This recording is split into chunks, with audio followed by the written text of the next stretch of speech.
Assalamualaikum warahmatullahi wabarakatuh. Perkenalkan, nama saya Intan Fitriastari.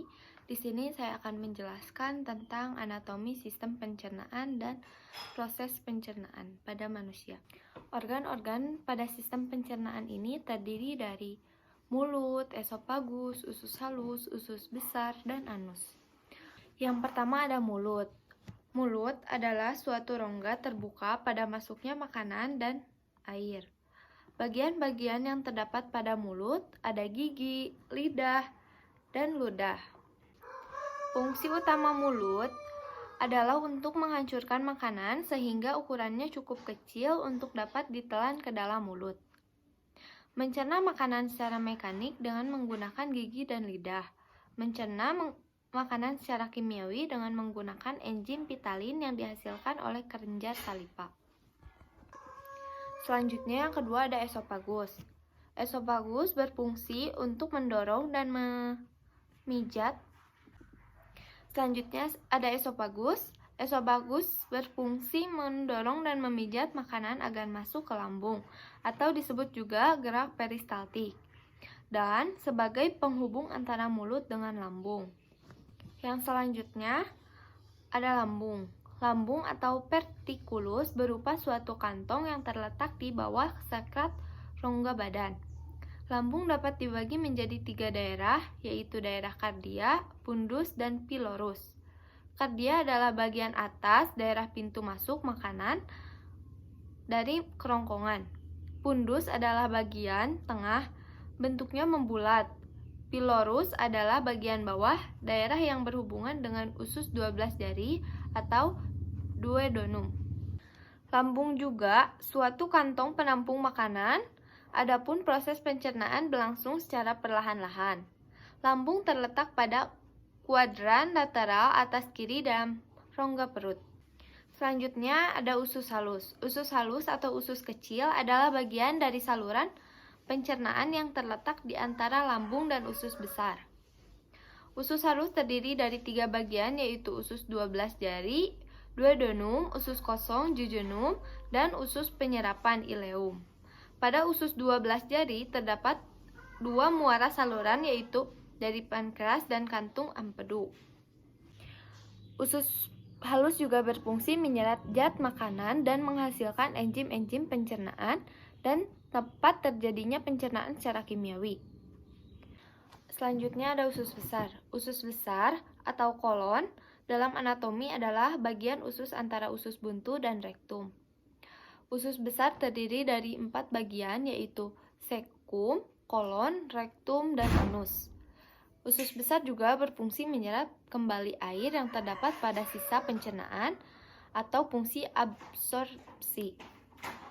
Membantu membentuk vitamin K karena adanya bakteri Escherichia coli terdapat pada usus besar. Yang terakhir ada anus. Anus adalah bagian terakhir dari sistem pencernaan. Anus juga sering disebut dengan dubur, ialah kepanjangan dari rektum yang terletak di luar tubuh. Terbuka atau tertutupnya anus diatur oleh otot sipigar. Anus memiliki fungsi sebagai berikut.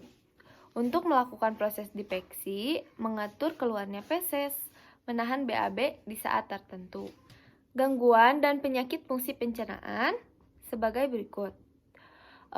Yang pertama ada gastritis, yang kedua hepatitis, yang ketiga diare, yang keempat konstipasi, yang kelima appendisitis, yang keenam ada ambeien atau wasir, yang ketujuh mah, yang kedelapan keracunan. Upaya yang dapat dilakukan untuk mencegah terjadinya gangguan sistem pencernaan: yang pertama, pola makan yang teratur. Yang kedua, tidak terlambat makan.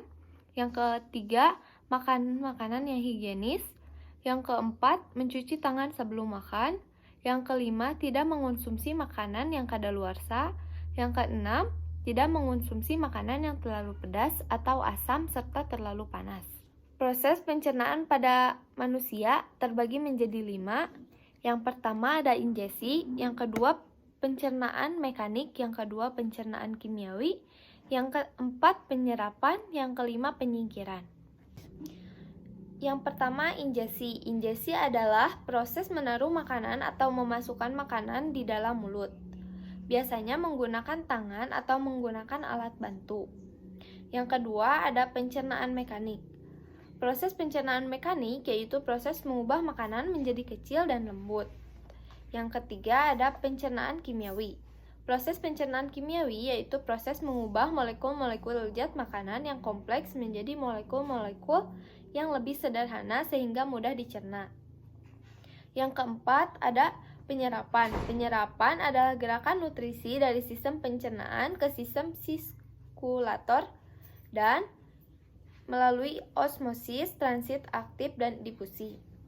Yang terakhir ada penyingkiran, yaitu penyingkiran atau pembuangan material yang tidak dicerna dari trach, pencernaan melalui dipekasi. Proses pencernaan makanan masuk ke mulut. Di dalam mulut terjadinya pencernaan mekanik oleh gigi dan lidah.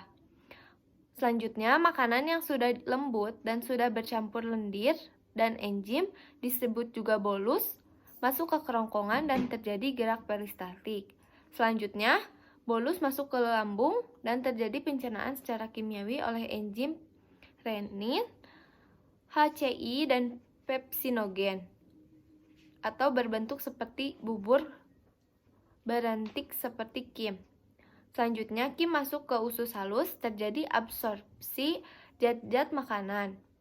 Air yang terdapat pada sisa proses pencernaan diserap oleh usus besar.